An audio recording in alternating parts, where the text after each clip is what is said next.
us on this earth know that there is a time to live and that there is a time to die. Yet death is always a shock to those left behind. It is even more of a shock when death, the proud brother, comes suddenly without warning. Just at sundown, a small group gathered in silent prayer around the newly opened grave of the beloved wife of an elderly man. Sundown of the day, yet also the sundown of the old man's heart. For the shadows of grief clouded his very reason.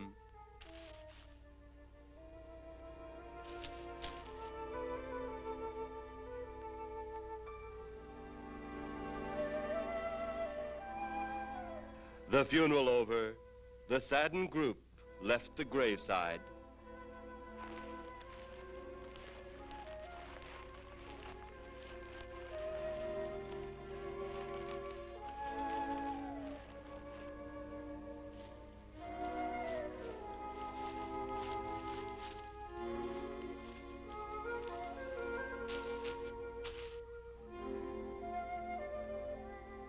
It was when the gravediggers started their task that strange things began to take place. 15-4. Yep, right on schedule. There's the old San Fernando Valley out there now. You better radio in for landing instructions, Danny. Right, Jeff. Burbank Tower, this is American Flight 812. Over. Wouldn't surprise me any if he's asleep this time of the morning. American Flight 812, this is Burbank Tower. If I were asleep, you'd never get on the ground. In your case, maybe I ought to leave you up there for good. Over. You got me that time, Mac. This is American Flight 812 requesting...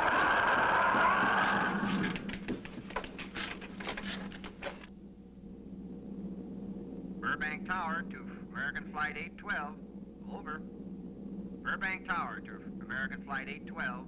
Over. Holy mackerel. Burbank Tower to American Flight 812. Are you in trouble? Trouble? Take a look for yourself. What in the world? That's nothing from this world. Burbank Tower to American Flight 812. Are you in trouble? Are you in trouble? Mayday, mayday. Stand by, Burbank Tower. You suppose a passenger saw it? I doubt it. Most of them are asleep. But it was quite a jolt, Jeff. I'll check. Good. We'll get it ready for landing. And keep it quiet until we get instructions. Right. Okay, Danny. American Flight 812, reporting to Burbank Tower. Over.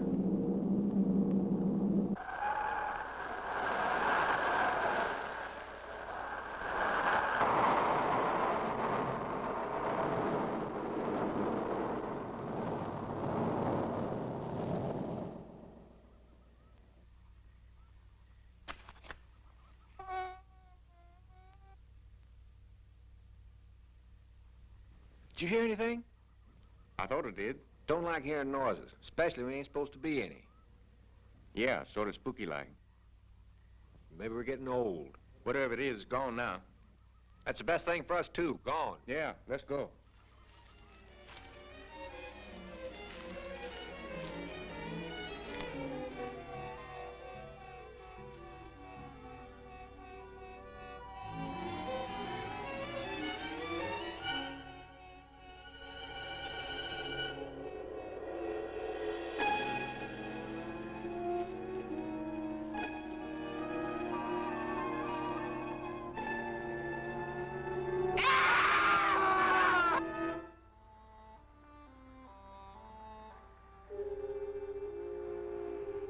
The grief of his wife's death became greater and greater agony.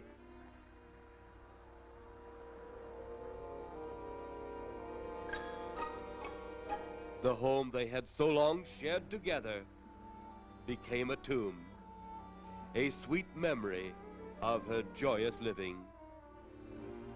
The sky to which she had once looked was now only a covering for her dead body.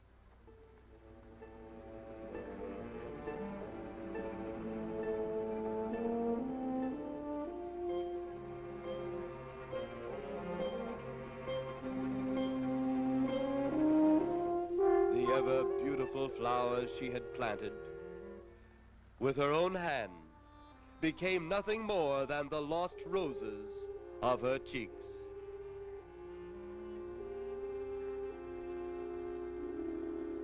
Confused by his great loss, the old man left that home, never to return again.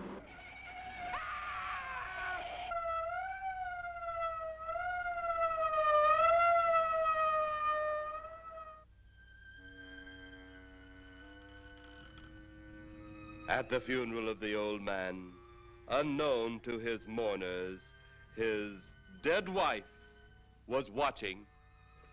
First his wife, then he. Tragic. Tell me something. Why was his wife buried in the ground and he sealed in a crypt? Something to do with family tradition, a superstition of some sort. Oh. Well, it's getting dark. Let's be on our way.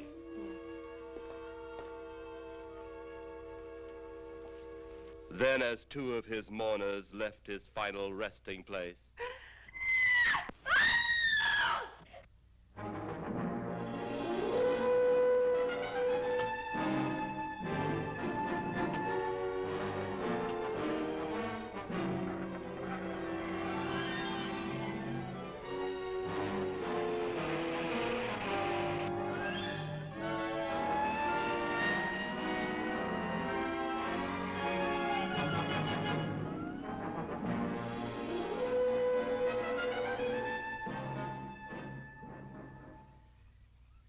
minutes later, the police, led by Inspector Daniel Clay, arrived at the scene.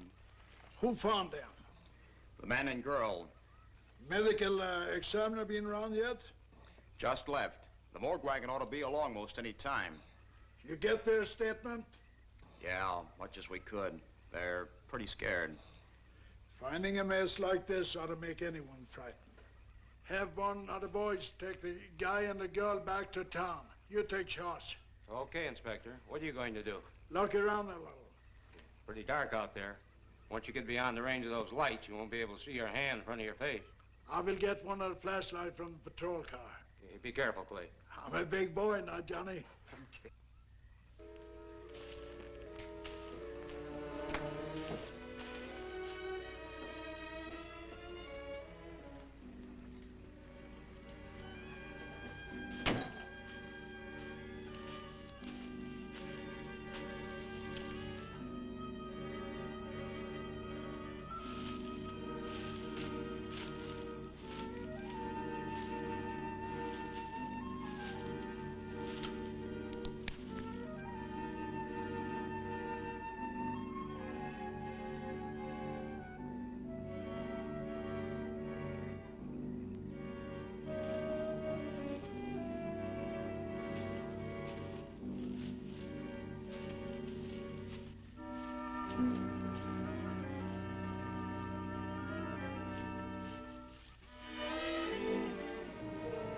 It looks like a bobcat tore into them. Yeah.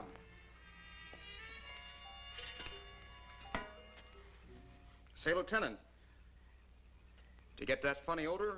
How could I miss it? Oh, that'll be the morgue wagon now.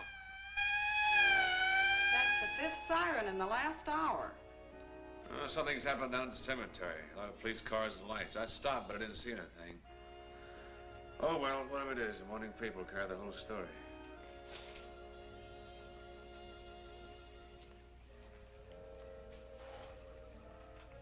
You seem to still be up there somewhere. Maybe I am. I don't think I've ever seen you in this mood before.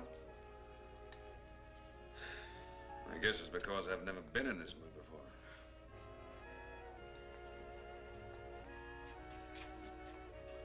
Something about your flight? Yeah. What happened, Jeff?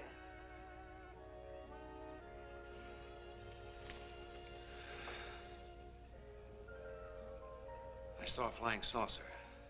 Saucer? You mean the kind from up there? Yeah, its counterpart. It was shaped like a huge cigar. Dan and Edith saw it too. And when it passed over, the whole compartment lighted up with a blinding glare. Then there was a tremendous wind that practically knocked us off our course. Well, did you report it? Yeah. radioed in immediately, and they said, we'll keep it quiet until you land. And as soon as we landed, big army brass grabbed us and made us swear to secrecy about the whole thing. Oh, it burns me up. These things have been seen for years. They hear, it's a fact. And the public ought to know about it. There must be something more you can do about it. Only there isn't. Oh, but what's the use of making a fuss? But last night I saw a flying object that couldn't have possibly been from this planet. But I can't say a word. I'm muzzled by army brass. I can't even admit I saw the thing.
Sounds like Clay's in trouble.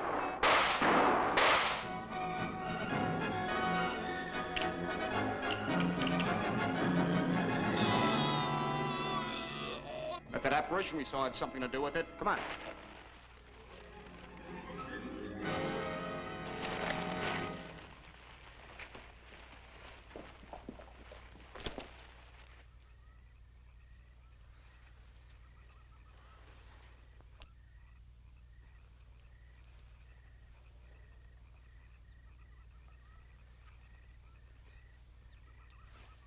Is he dead? Yeah. He's messed up as bad as those two back there. Suppose that saucer or whatever it was had something to do with this? Your guess is as good as mine, Larry. One thing's sure. Inspector Clay's dead. Murdered. And somebody's responsible. You're in charge now, Lieutenant. Yeah, guess I am. Calton? Yes, sir? Get back up the car and get on the radio. Tell the coroner he's got to make another trip out here. Well, how about the lab boys? Well, who do you think we left back up the car? Boy Scouts? Come on, Larry.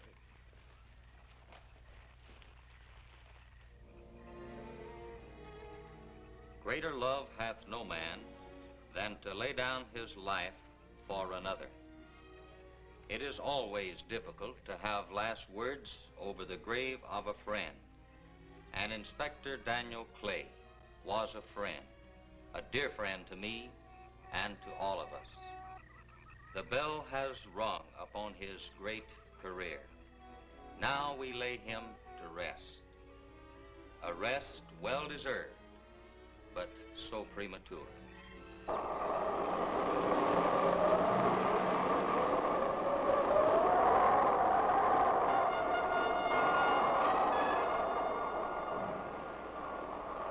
People turning south from the freeway were startled when they saw 3 flying saucers high over Hollywood Boulevard.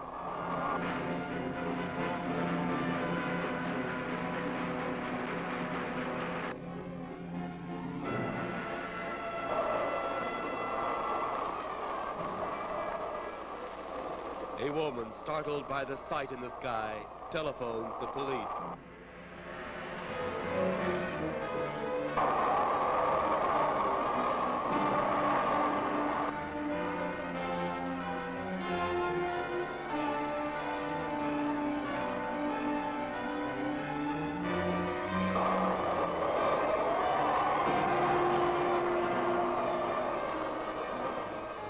There comes a time in each man's life when he can't even believe his own eyes. Saucers seen over Hollywood. Flying saucers seen over Washington, D.C.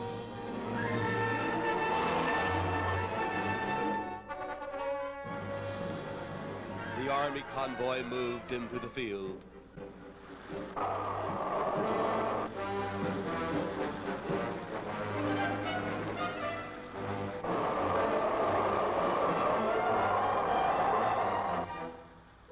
Rockets were quickly set up. Colonel Tom Edwards, in charge of saucer field activities, was to make the greatest decision of his career. He made that decision. Colonel Edwards gave the signal to fire.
Then, as swiftly as they had come, they were gone, even to the piercing eye of radar and the speeding jet fighters.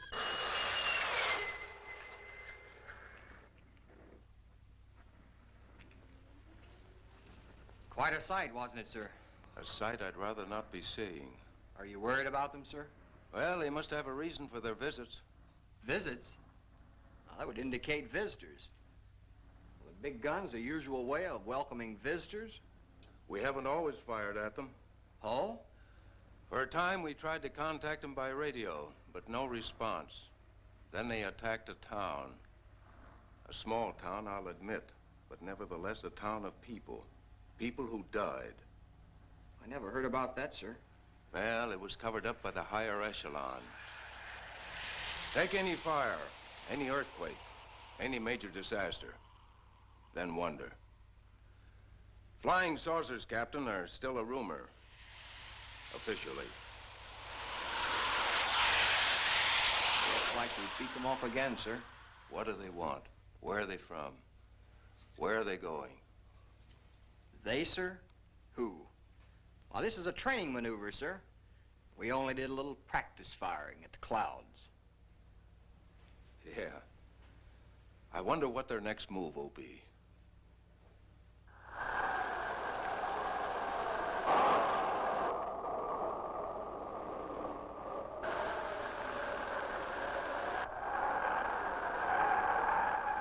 What will their next move be?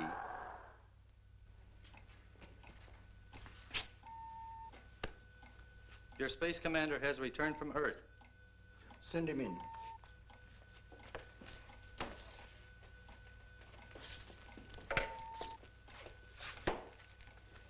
You have your report? We had to pull in here to Space Station 7 for regeneration. We're returning to the planet Earth immediately thereafter. What progress has been made? We contacted government officials.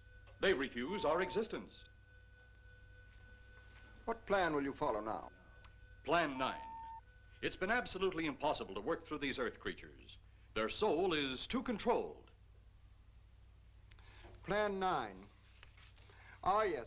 Plan 9 deals with the resurrection of the dead.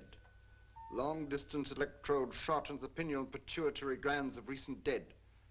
Have you attempted any of this plan as yet? Yes, Excellency.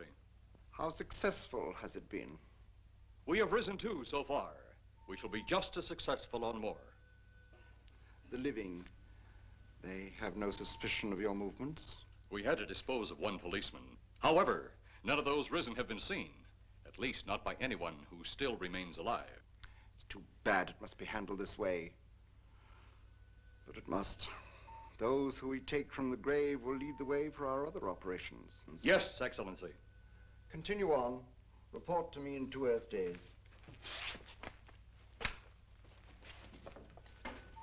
I feared His Excellency wouldn't take our report this well. Well, had he been dealing with our own people, his reaction would have been completely different. He understands the difficulties of the Earth race. What do you think will be the next obstacle the Earth people will put in our way? Well, as long as they can think, we'll have our problems. But those whom we're using cannot think. They are the dead, brought to a simulated life by our electrode guns. You know, it's an interesting thing when you consider the Earth people who can think are so frightened by those who cannot, the dead. Well, our ship should be regenerated. We better get started.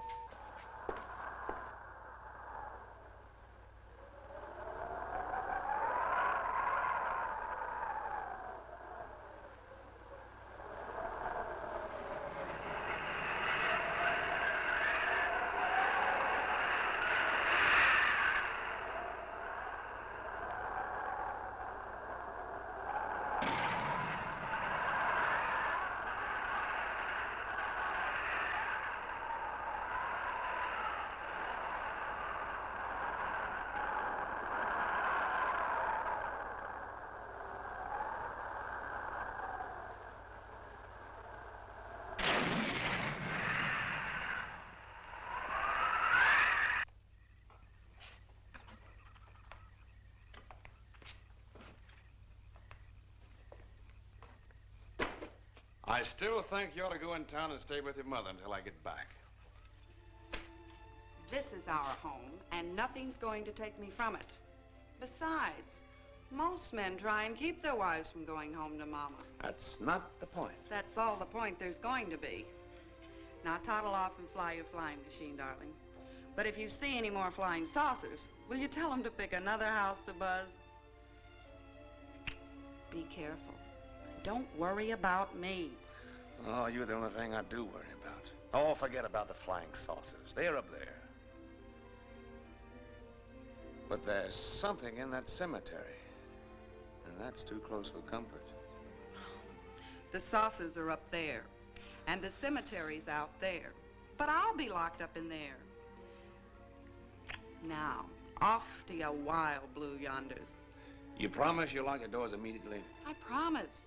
Besides, I'll be in bed before half an hour is gone, with your pillow beside me. My pillow? Well, I have to have something to keep me company while you're away. Sometimes in the night when it does get a little lonely, I reach over and touch it. Then it doesn't seem so lonely anymore. A crazy kid.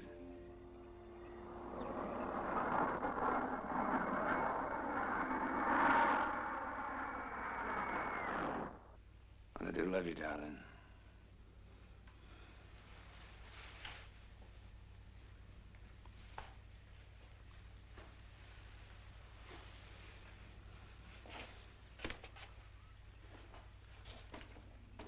See you Thursday. Goodbye, honey.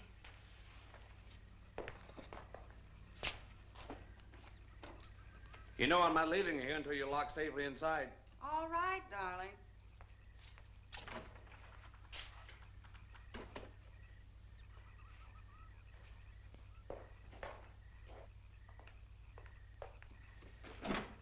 If you're especially nice, I may even lock the side door. And be sure you keep the yard lights on.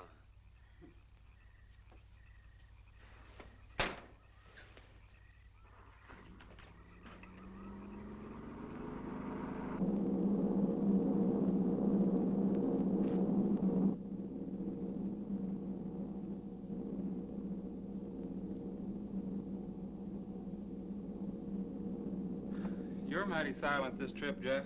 Hmm? You haven't spoken 10 words since takeoff. I guess I'm preoccupied, Danny. We've got 33 passengers back there that have time to be preoccupied. Flying this flybird doesn't give you that opportunity. I guess you're right, Danny. Paula, Yeah. there's nothing wrong between you two. Oh, no, nothing like that. Just that I'm worried, she being there alone and those strange things flying over the house and those incidents in the graveyard these past few days. It's just got me worried. Well, maybe they haven't figured out those crazy skybirds yet, but I'd give you 50 to 1 odds the police have cleared up that cemetery thing by now. I hope so. If you're really that worried, Jeff, why don't you radio in and find out? Mac should be on duty at the field by now. He could call Paul and relay the message to you. Hi, Edie. Hi, Silence. I haven't heard a word from this end of the plane since we left the field. I've just been giving himself and me a study in silence. You boys aren't feuding. No, Edie, nothing like that. Hey, Edie, how about you and me balling it up in Albuquerque? Albuquerque, have you read that flight schedule, boy? What about it? We land in Albuquerque at 4 a.m.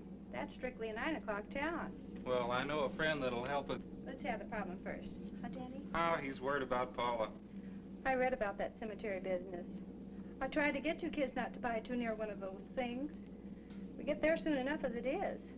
He thought it'd be quiet and peaceful there. No doubt about that. It's quiet, all right, like a tomb. I'm sorry, Jeff. That was a bad joke. Say, I almost forgot what I came in here for. How's the coffee situation? That's for me. It sure wouldn't hurt a thing, Edie. Okay, be right back. And say, Jeff, make that call to Mac.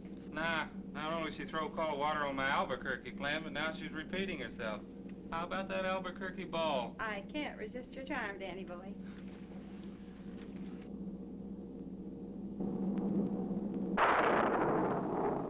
Residents near the cemetery paid little attention to the blast of thunder and the flash of lightning. But from the blast arose the moving figure of the dead old man.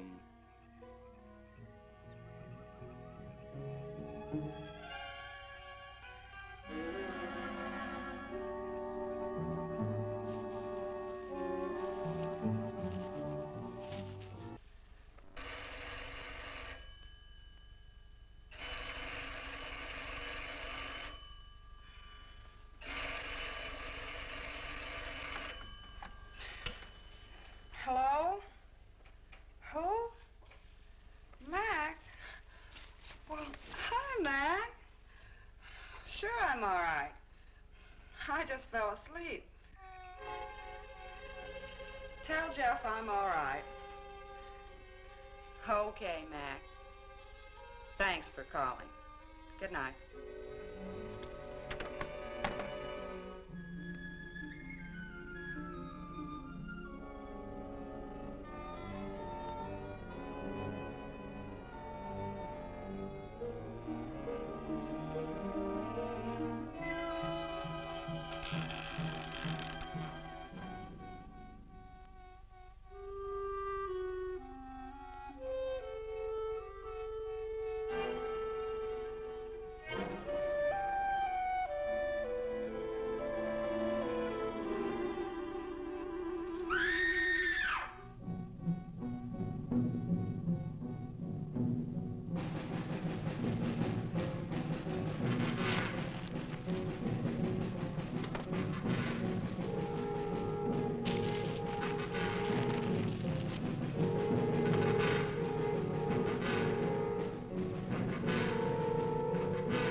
Trent! Mrs. Trent! What's wrong?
They'll be at the hatch in a moment. You can open it now, Tanner.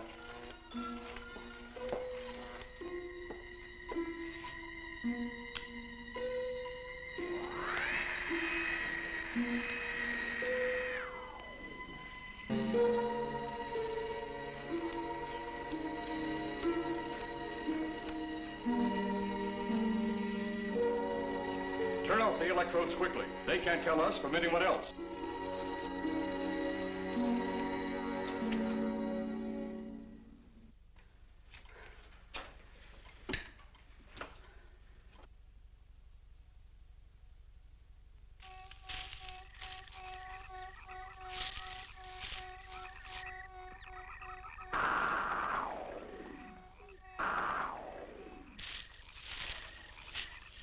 It's tough to find something when you don't know what you're looking for. I don't think the lieutenant does either. Then what are we doing out here? I was off duty an hour ago. Oh, don't ask me any questions. I'm just a hard hand just like you.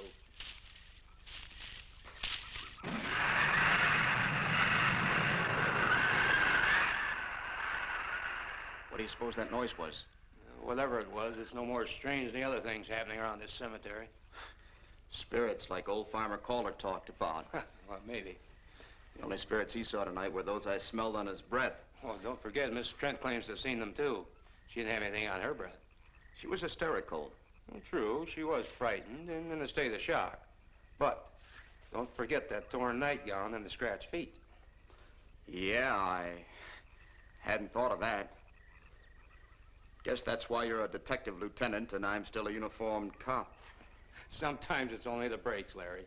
Meantime, let's get going. Lieutenant, did you hear that? How could we help it? It sure was strange. Know what it was? No more than you do. Went for orders. I get out of here right now. It was a saucer. A flying saucer? What makes you say that? Do you remember the noise we heard the other night? We were knocked to the ground. How could I forget? Exactly. But you're not remembering that sound. There you're wrong, Lieutenant. I'm with the fact the sound is similar, but what about the blinding light? Oh, haven't you heard? Been many times the saucer hasn't had a glow.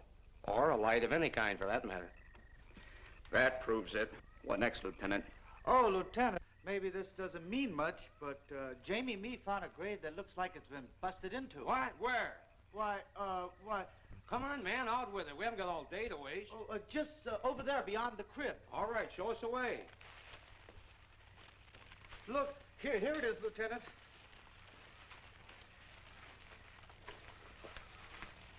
It's been broken into, all right. Strange. If someone had broken in, the dirt should be piled up here somewhere. It looks like it's fallen into the grave. Larry, you'll be out of uniform before you know it. Do we have the right to look down there, Lieutenant? Technically, no. No? Well, this spot looks familiar, though. We shouldn't investigate any further without the permission of next of kin. Let's go get it. How? I see what you mean. The gravestone's down there.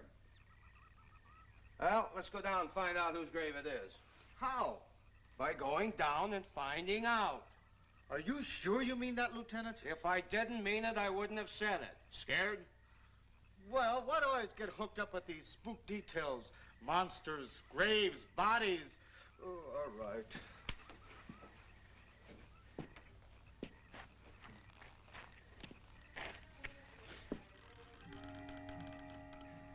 Casket's here, but nobody's in it. Can you read the name on the casket? It's too dark. Give me a flashlight. How about a match? We sure could try it. Let me have them. Okay.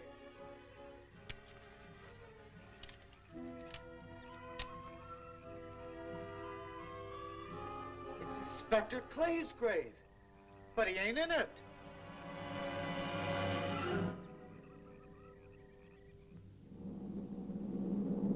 But meanwhile, at the Pentagon in Washington, D.C.,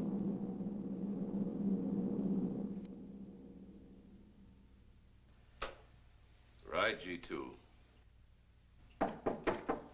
Come in. Yes, of course. I'll keep in touch.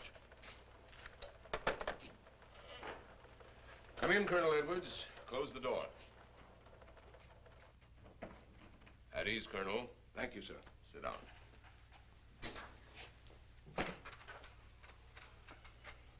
I understand, Colonel, you've been on tap for many of our saucer attacks. I'm in charge of field operations, sir. You believe there are such things as flying saucers, Colonel? Yes, sir. You've seen them? Yes, sir. You realize there's a government directive stating that there is no such thing as a flying saucer? Yes, sir. You stand by your statement that you've seen flying saucers? Well, yes, sir. This could mean a court-martial, admitting this against direct orders. General Roberts, may I speak freely? You may. How could I hope to hold down my command if I didn't believe in what I saw and shot at? I like you, Colonel. Thank you, sir. There are flying saucers. There's no doubt they are in our skies. They've been there for some time. What are we going to do about them? Who knows? Then, they really are there. I thought you were convinced of that. I am. We've had contact with them. Contact? How? Radio. They speak our language? Well, not quite. We've received messages from their spaceships. For a while, it came in as just a lot of jumbled noise. And now, sir? Well, since they first tried contact with us by radio, we've developed a language computer. A machine that breaks down any language to our own. General, what's this all got to do with me? Well, you've been in charge of saucer field activity for a long while. I think it's about time you heard these recordings. You mind? Mind? Huh, I'm anxious.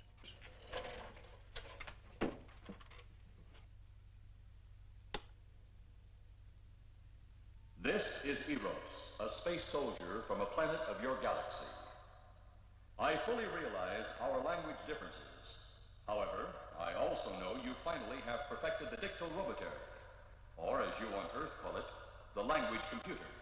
So you can now understand that which I speak. Since the beginning of your time, we have been far beyond your planet. It has taken you centuries to even grasp what we developed eons of your years ago. Do you still believe it impossible we exist? You didn't actually think you were the only inhabited planet in the universe. How can any race be so stupid? Permit me to set your mind at ease. We do not want to conquer your planet, only save it. We could have destroyed it long ago if that had been our aim. Our principal purpose is friendly. I admit we have had to take certain means which you might refer to as criminal. But that is because of your big guns which have destroyed some of our representatives.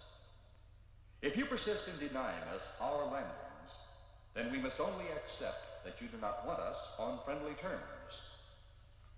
We then have no alternative but to destroy you before you destroy us. With your ancient, juvenile minds, you have developed explosives too fast for your minds to conceive what you are doing. You are on the verge of destroying the entire universe. We are a part of that universe.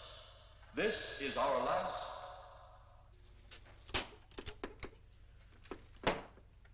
That's the end of that one.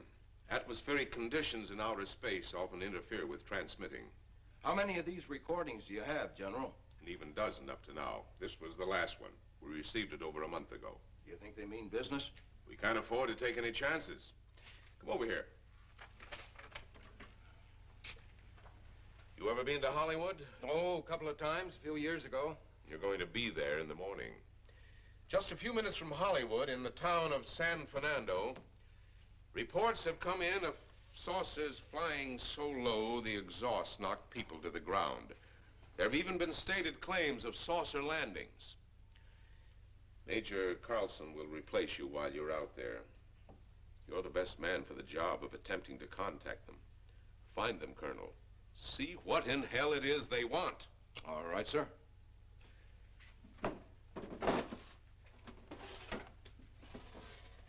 These are confidential reports, Colonel. Read them over carefully on the plane. Turn them over to intelligence when you get to Los Angeles. They'll have further orders for disposition. Yes, sir. Colonel Edwards? Yes, sir. Good luck. Thank you, sir.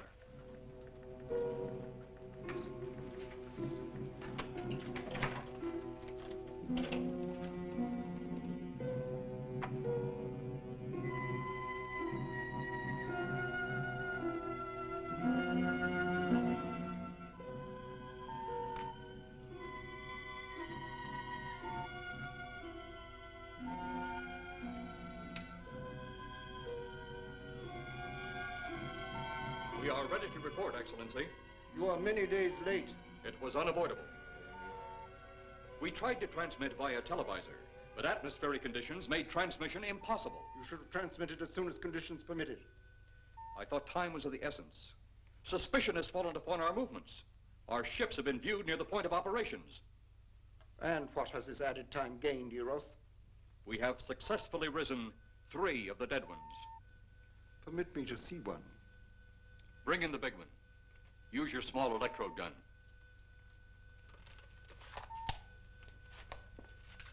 I have taken 2 ships from your command. But that will leave only my ship. It is necessary that you continue your mission alone. I have need of your other ships elsewhere. Even though you have risen 3 of the Earth's dead, the plan is far from successful. And you, Eros, must prove it an operational success before more time, energy, ships, and your countrymen may be spent on it. We will not fail. Everything is on our side. Not everything. You do not have the live Earth people. You reported that your ship was viewed at the scene of your present operations. That is correct. They have been viewed many times, but not at the scene of operations. Something must be done about that.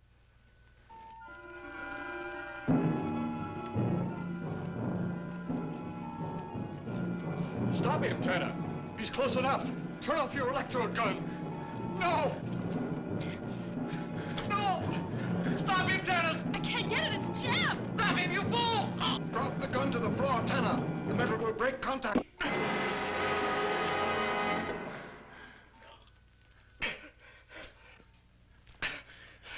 That was too close. Yes.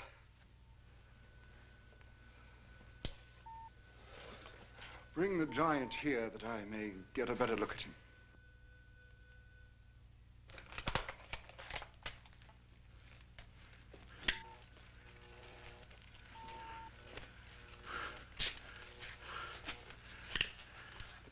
Yes, she's a fine specimen.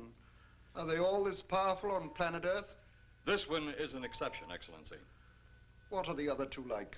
One is a woman, the other an old man. An old man, you say? Yes, Excellency. This gives me a plan. Put the big one away. Pick up your electrode gun. Make sure it's in working order before pointing it at him. Whatever made a jam seems to have been cleared by the fall. Take him back to the ship.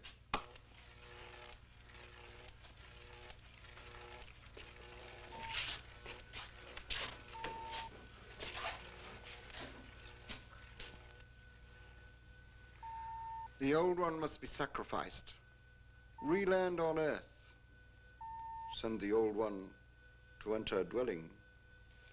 Then cut the electrokinetic and turn on your ship's decomposure ray. The result will astound those watching. Astound them enough to delay their intention until you have gained your other recruits from the cemetery. Yes, Excellency. It'll be done. Report to me when this has been accomplished.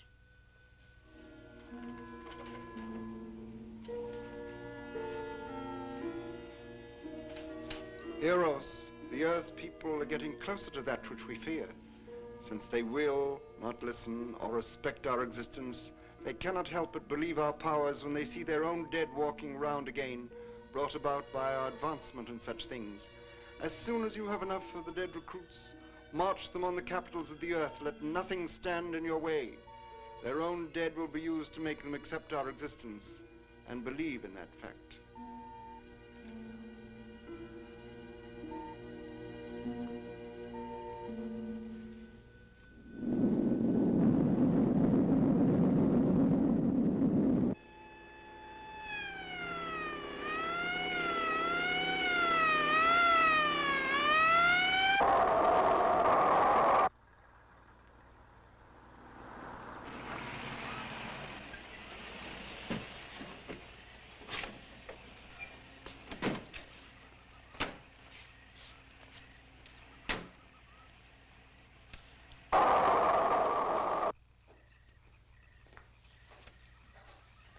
Mr. Miss Strand, this is Colonel Edwards from Washington, D.C. Good evening, Colonel. Hello, Colonel.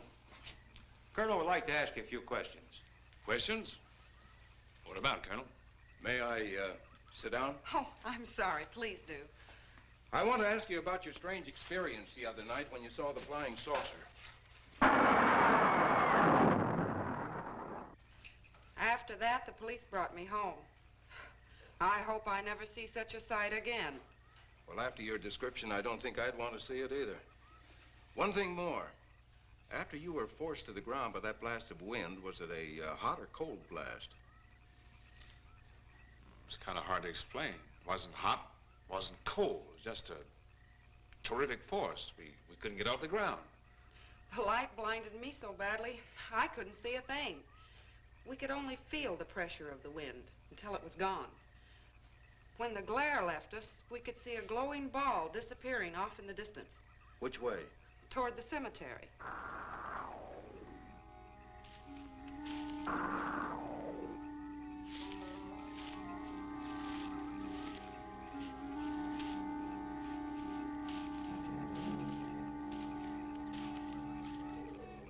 This is the most fantastic story I've ever heard. And every word of it's true, too. That's the fantastic part of it. Colonel, we found a lot of suspicious things out in that cemetery. But then again, didn't find anything to base a fact or suspicion on. Hey, you hear anything?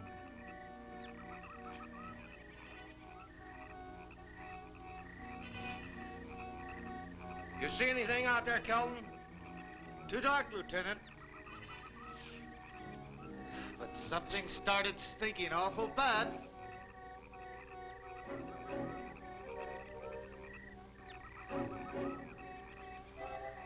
There's something out there.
What do you make of that? She got me. Didn't look that way a minute ago. What about your man? Oh, the excitement, I forgot all about Kelton.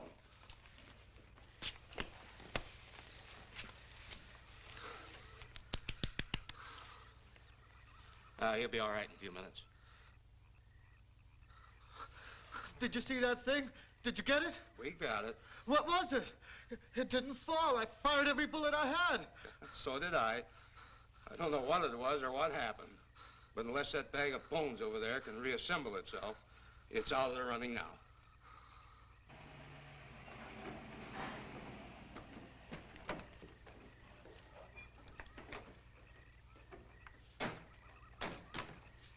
Colonel, I've been out here so often, you think I've taken a lease on this place. Not a long lease, I hope. I see what you mean. But you know, I can't help but feel the answer's out here somewhere. Is the girl safe? Mrs. Trent, you better stay with the car. Stay here alone? Not on your life. Modern women. Yeah, they've been that way all down through the ages, especially in a spot like this. Calvin. Yes, sir. Stay with Mrs. Trent. All right, Lieutenant. Now, you stay close to the officer, honey. I'd feel safer with you. Now, the lieutenant knows best. Well, I don't like it, but I guess there isn't much I can do about it.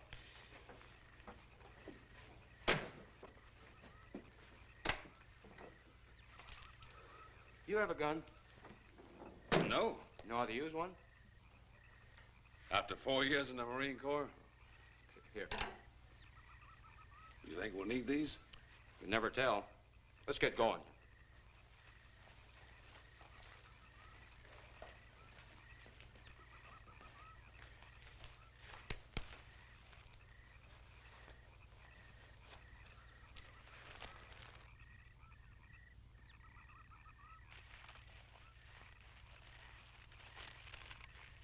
What do you expect to find out here?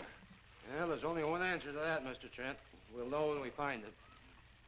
Inspector Clay's grave's right over here. Is that the one you told me was broken into? Yes.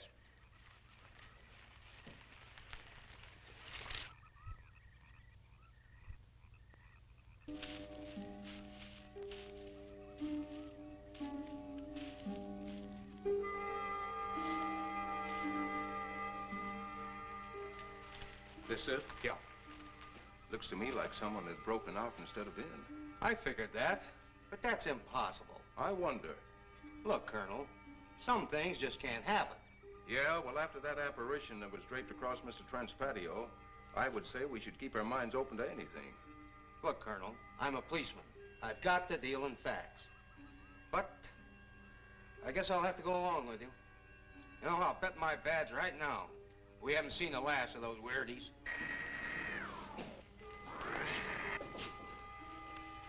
They'll discover our ship soon. You're going to let them find us? It's the only way. These are the same men who have been so close so often. They must be halted before they can inform others about us. But there were others in the car. They'll be taken too.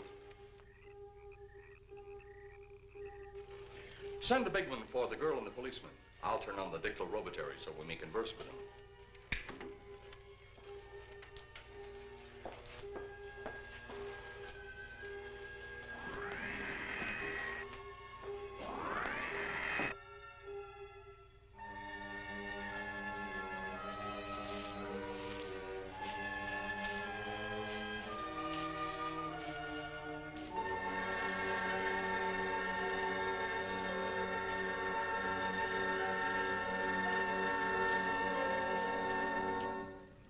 Maybe we're barking up the wrong tree.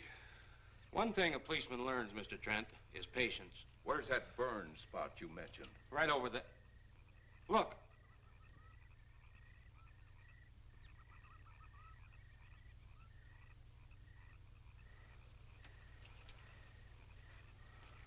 We'll investigate, but move carefully.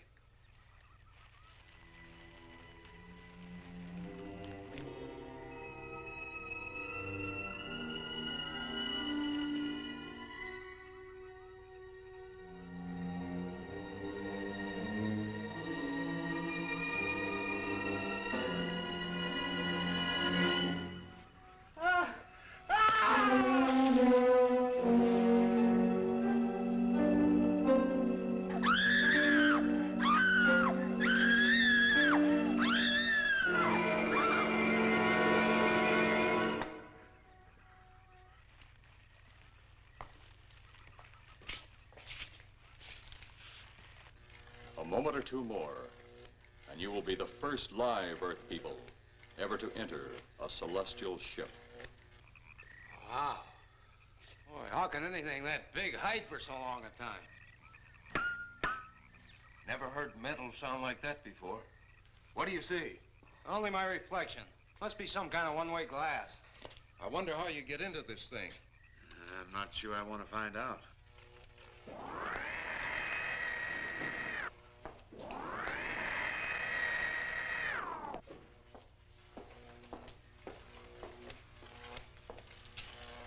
They're just outside.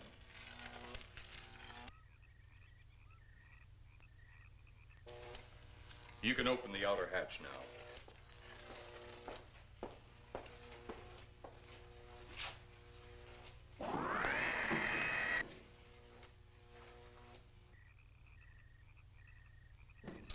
Look out! You going in that thing? That's what we're here for. I don't know. The way these things speed around, we might just get in there and off it goes. That's a chance we take. Well, I took a chance on those earlier airplanes. Might just as well see what the inside of one of these looks like. Got your guns ready? I'll tell you one thing. If a little green man pops out of me, I'm shooting first and asking questions later.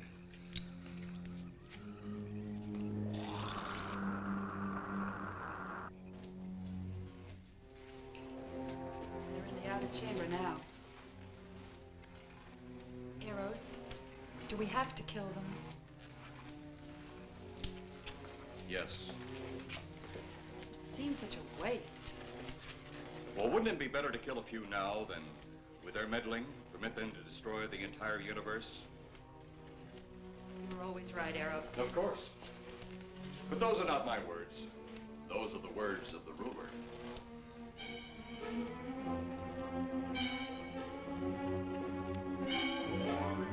You two stay right where you're at.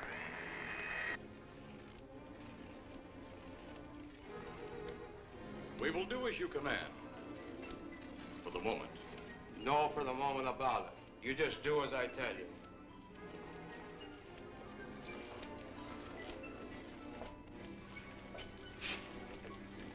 You do not need guns. Maybe we think we do. They would be of no use to you now. They've been mighty useful before on flesh and blood. And you two look like you've got a lot of both. True, they would be effective upon us. If you were to have the opportunity to use them. Mister, if you don't get away from that control board, I'll show you just how effective they can be. Shall we talk now or wait? Your friends will be here shortly. What friends? Those you left at the vehicle. If you've done anything to Paula... Take it easy, Mr. Trent. Oh, I assure you no harm has come to her. Would you like to see? Next time you try that, I won't aim at the board. You're a headstrong young man. I was only going to turn on the televisor so you could see her movements. Go ahead, my friend, but move very carefully.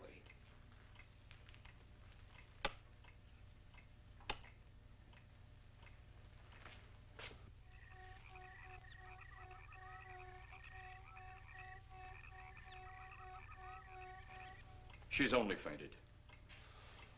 You fiend. I? A fiend? I am a soldier of our planet. I? A fiend? We did not come here as enemies. We came only with friendly intentions, to talk, to ask your aid. Our aid? Yes, your aid for the whole universe. But your governments of Earth refused even to accept our existence. Even though you've seen us, heard our messages, you still refuse to accept us. Why is it so important that you want to contact the governments of our Earth? Because of death. Because all you of Earth are idiots. Now, you just hold on, Buster. No, you hold on. First was your firecracker, a harmless explosive. Then your hand grenade. They began to kill your own people a few at a time. Then the bomb. Then a larger bomb. Many people are killed at one time. Then your scientists stumbled upon the atom bomb, split the atom. Then the hydrogen bomb, where you actually explode the air itself. Now you can brings the total destruction of the entire universe served by our sun. The only explosion left is the solar night. Why, there's no such thing.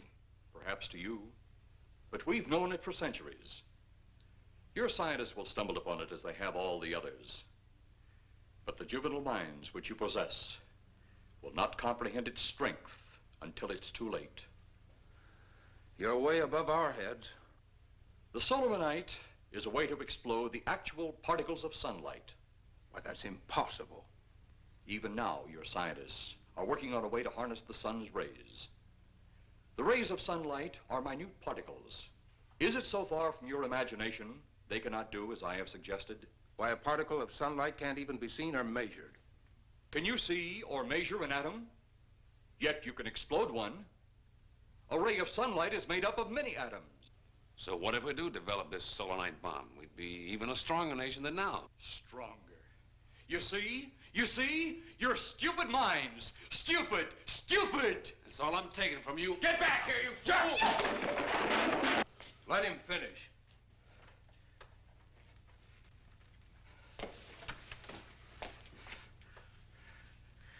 It's because of men like you that all must be destroyed. Headstrong, violent, no use of the mind God gave you. You talk of God? You also think it impossible that we too might think of God? You, who wear the uniform of your country, you see, I wear the uniform of my country. Yes, we've had to use drastic means to get to you, but you left us no alternative. When you have the solar night, you have nothing. Nor does the universe. You speak of solar night, but just what is it? Take a can of your gasoline. Say, this can of gasoline is the sun. Now, you spread a thin line of it to a ball, representing the earth. Now, the gasoline represents the sunlight, the sun particles. Here we saturate the ball with the gasoline, the sunlight. Then we put a flame to the ball. The flame will speedily travel around the earth, back along the line of gasoline to the can, or the sun itself. It will explode this source and spread to every place that gasoline, our sunlight, touches. Explode the sunlight here, gentlemen. You explode the universe. Explode the sunlight here, and a chain reaction will occur direct to the sun itself and to all the planets that sunlight touches, to every planet in the universe. This is why you must be stopped. This is why any means must be used to stop you. In a friendly manner, or as it seems, you want it. He's mad. Mad? Is it mad that you destroy other people to save yourselves? You have done this. Is it mad that one country must destroy another to save themselves? You have also done this. How then is it mad that one planet must destroy another who threatens the very existence? That's enough! In my land, women are for advancing the race, not for fighting man's battle. Life is not so expansive on my planet. We don't cling to it like you do. Our entire aim is for the development of our planet.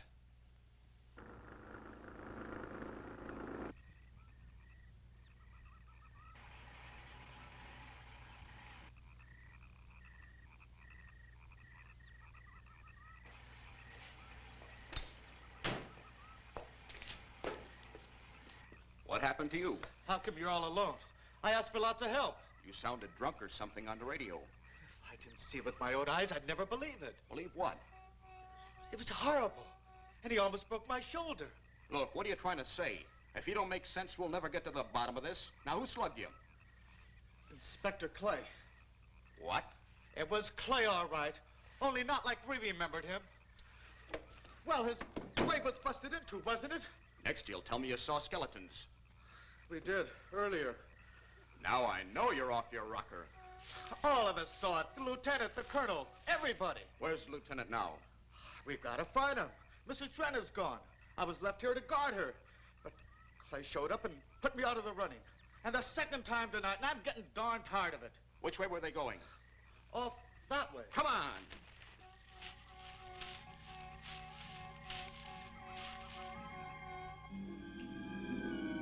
Then one day it could all be gone. In one big puff of smoke and ball of fire. All that out there. The stars, the planets, all just an empty void. You two had better come along with us.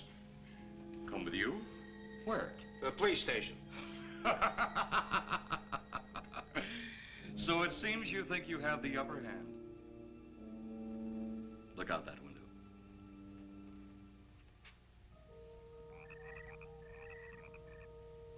Jeff.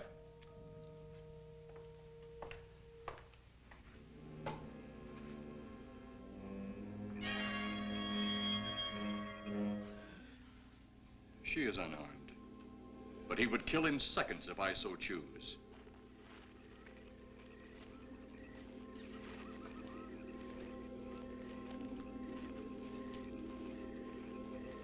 Holy cow!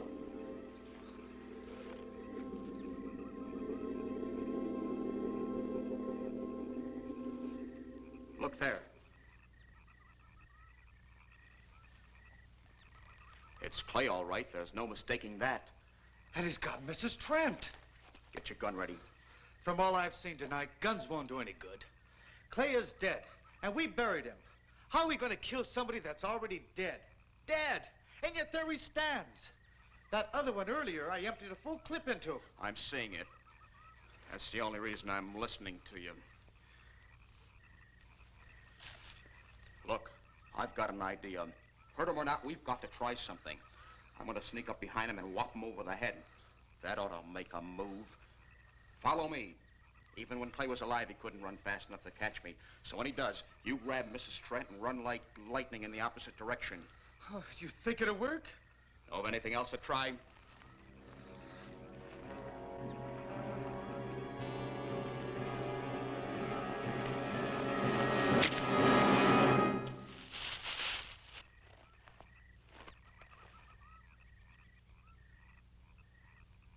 Oh, I'll be all right. Take care of the others. Your men have felled the big one. This could only happen because the electrode ray is off. He'll walk again when I turn it on. Hold it. Right there. Suppose the lieutenant and the others are in that thing. Well, supposing there are Martians or something in there.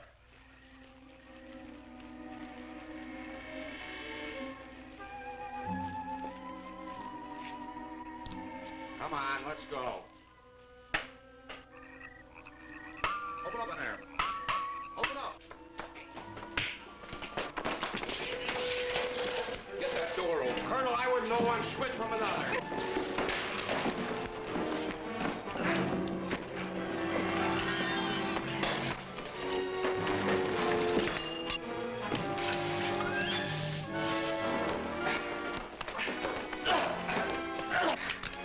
Hold on to him, Eros. I'll have the ship in the air in a minute.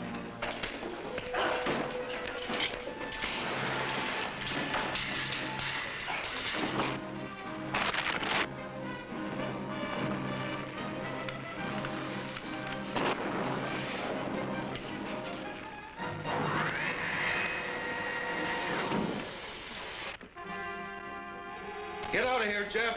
The ship's on fire.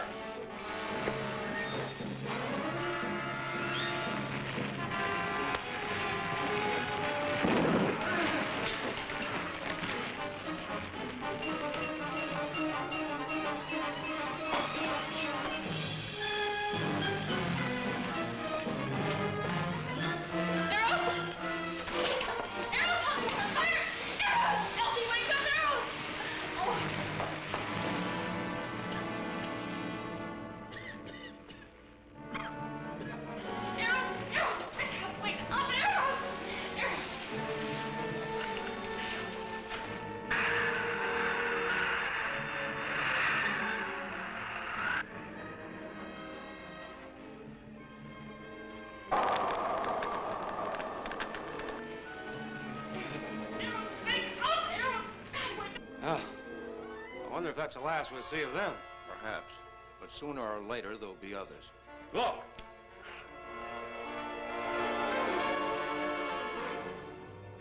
Have they caught that woman? That thing yet? Hey, that's right. There's another ghoul running loose. And it's my guess that she'll look like him. With the ship and the ray gun gone, they have no control. We gotta hand it to them, though. They're far ahead of us.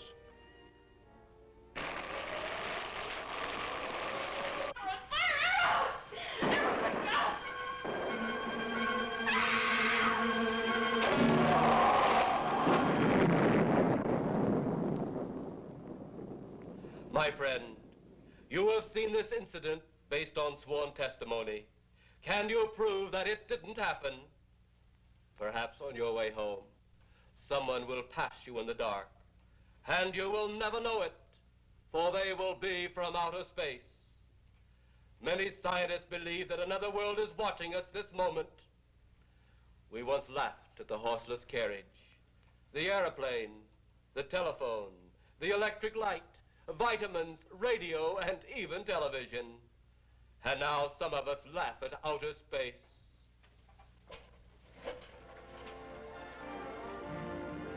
God help us in the future.